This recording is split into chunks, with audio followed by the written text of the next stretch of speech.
Hey, good evening, brethren. Good to be on here and talk with you guys. Short little piece here. And Jesus and Satan are both called the day star. Satan in Isaiah 14, Jesus in Second Peter chapter 1, as well as a couple other places, bright and morning star, day star, same thing, right? So what is the significance of this? Because the reason why I bring this up is because a couple other days ago, when I was talking about Jesus being the Star of David and the day star, the bright and morning star, a lady on this stream that I was on, this panel, I guess, was disputing that, saying, oh, well, be careful with that because Satan's also called the morning star, or in the ASV, the day star. Now,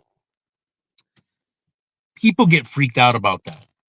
I've heard the controversy before. Why is Satan called the morning star? Was that a corruption of translators?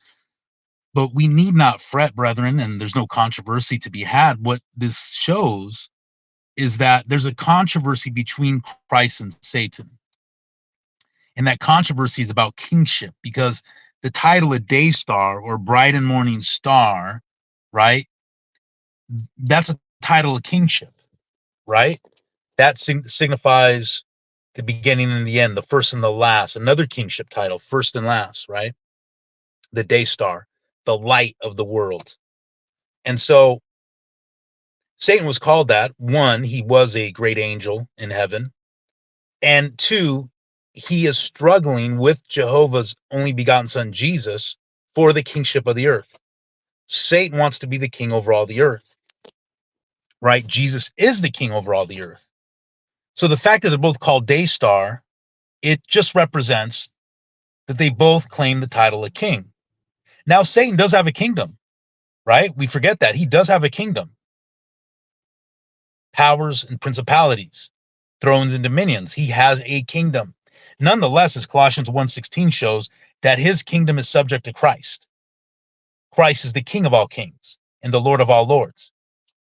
So the fact that Satan, as well as Jesus, are called the day star is no problem, right? We don't got to go to the extreme of saying, well, that's a bad translation, because it simply shows that it's a battle between two kings.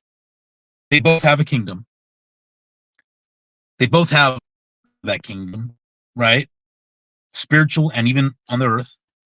So